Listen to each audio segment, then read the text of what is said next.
Back with another classic from the early Beatles period. This is another George Harrison song from Rubber Soul. And as a note, I'm in standard tuning but capoed at the 7th fret. And I'll go ahead and do the performance video as usual, and then I'll just take you through each and every part of this. And once again, I'd like to thank Melissa Carey, for providing the vocals on this one. Every once in a while, there's a tune that I feel is best demonstrated with the vocal in the performance, so you can kind of see where you're at in case you want to go back and play with it. So, and I'm not going to be doing those fabulous three-part harmonies from those guys, so I just wanted to thank her for that. So here we go with the performance, and then we'll get into the breakdown.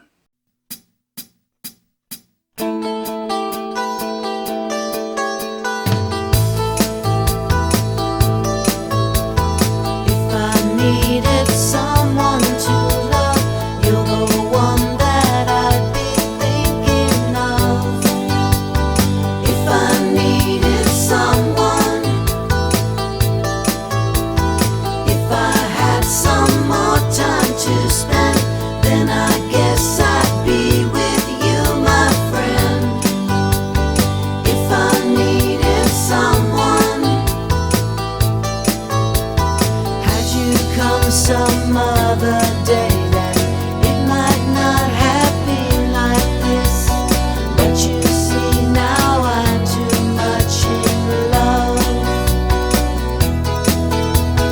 Carve your number on my wall and maybe you will get a call from me if I needed someone.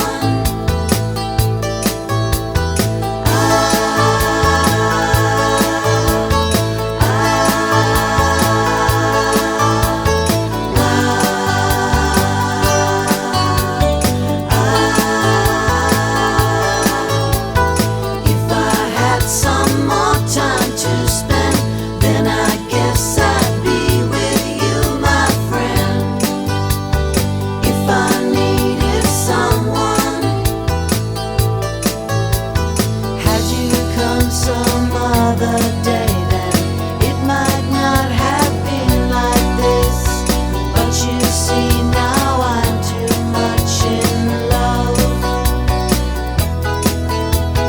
Carve your number on my wall and maybe you will get a call from me if I needed someone.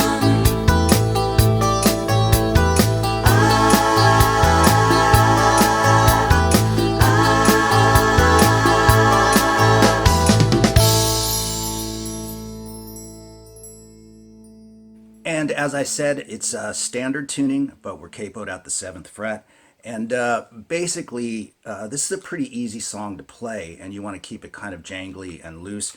He actually played it on a 12-string, I'm guessing a Rickenbacker 12-string, but I'm just using my telly with some chorusing on it, which I think sounds kind of nice and adds a little bit to it. And he's got a pretty bright recording, which I tried to emulate in the performance video. So I've got a little bit brighter tone going here, but maybe not quite as bright. So this first opening phrase, which you can see on the screen, is really wrapped around a D7 chord. And as you can see on the tab, I've got it tabbed out super specifically, but that's just so you can see what he's actually playing. But then you want to kind of incorporate some loose, jangly strumming in the right hand, but playing what's actually written right on the tab. And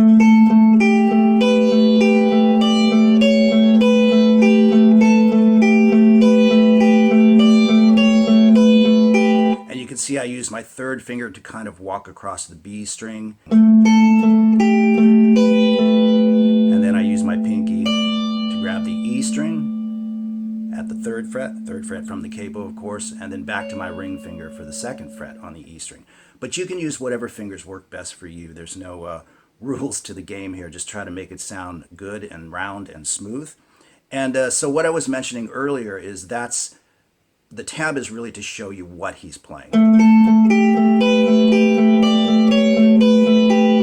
But you want to kind of just swing loosely across the strings, bring the other strings into it.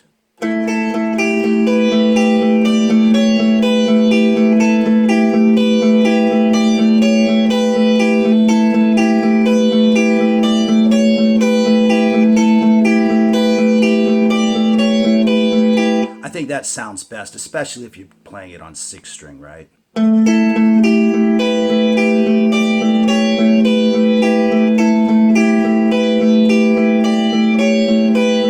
So in your right hand, it's just a constant 8th note feel. Down, up, down, up, down, up, down, up. 1 and 2 and 3 and 4 and 1 and 2 and 3 and 4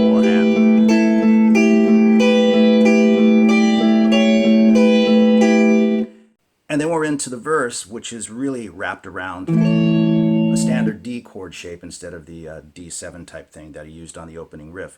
And you can see on the tab there that I've actually brought more strings into the fold just to kind of show you to kind of keep strumming, right? But playing it really slow, it's like this.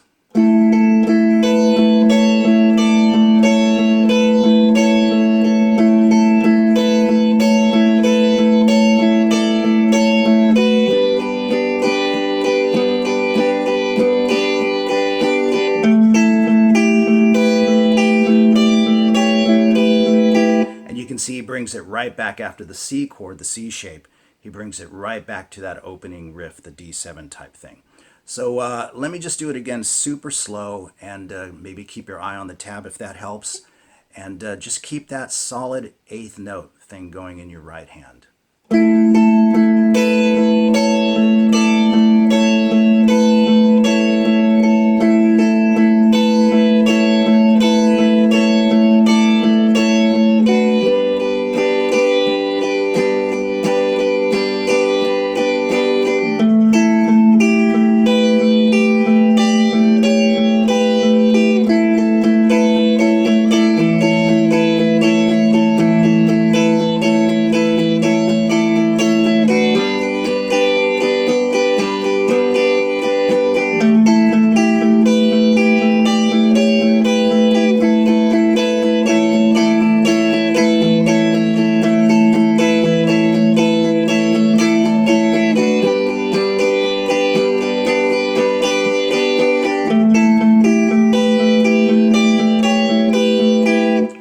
Just a lot of loose, jangly strumming, but kind of targeting, you know, those strings, those notes within the chords that you're altering and changing as you get through it, okay? And you notice, like when I was doing the D chord, it's on the 6th string. It's even nice to kind of bring in the A string occasionally. It just sounds fuller. Right, you get a little bit fuller sound that way.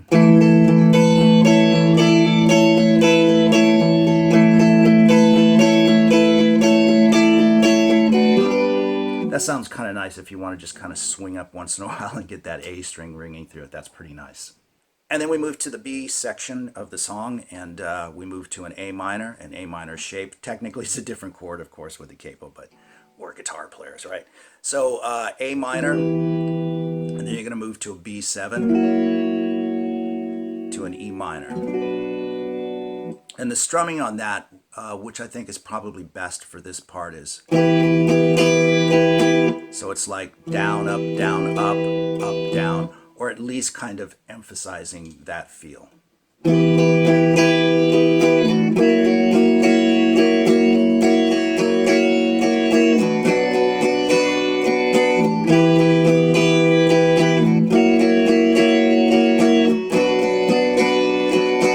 you can see I just kind of ran through those chords twice. Down, up, down, up, down, B7, down, up, down, down. Twice on the B7, down, up, down, E minor.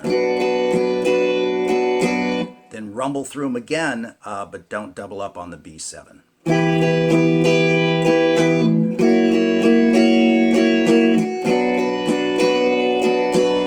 And then we move to an A chord, an A shape. And I play it like this because the frets get really crammed up here. You can see my thumbs even back around the side of the capo.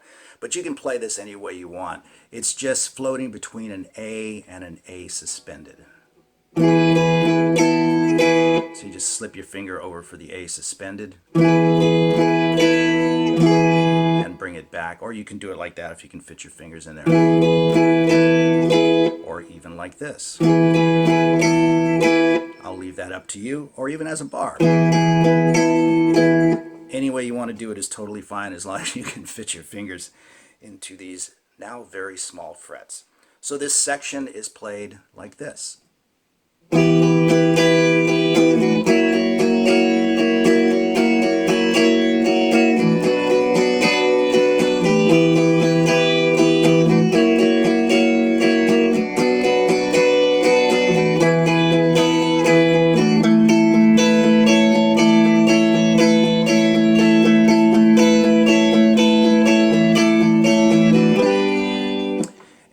on and so forth. And then the only other part in the song to deal with is the kind of solo section. I don't really think of it so much as a solo, it's just sort of a variation on what George has already been playing. So we now find our way back to the standard D chord shape, and counting the frets from the capo, of course, we land our pinky on the 5th fret on the first E string, and then you're going to bring it to the 3rd fret, and then off, and then your middle finger off, or your 2nd finger off. So we're going 5, 3, 2, of course, which is already there inside the chord, open, back onto the 2nd fret, pinky at the 3rd fret, and then off again. So we get this little melody.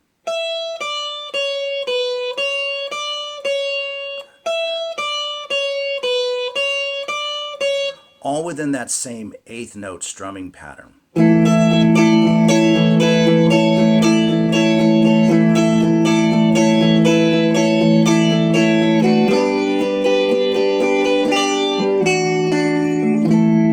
So let me do that again for you slowly with the tab up on the screen, of course.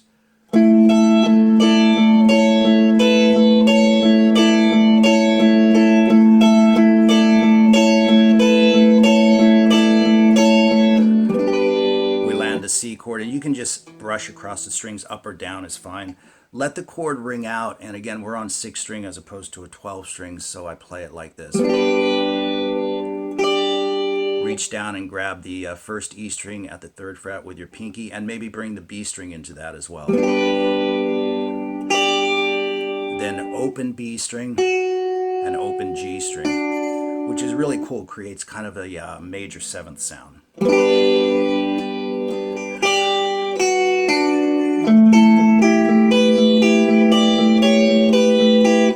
And there you go.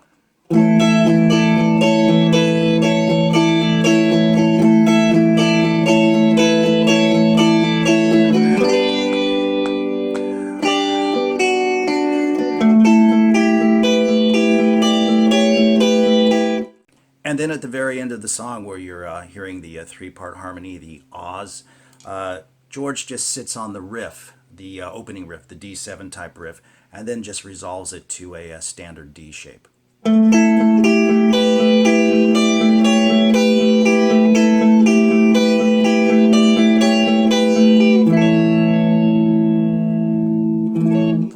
There you go. If I Needed Someone from the classic Rubber Soul album.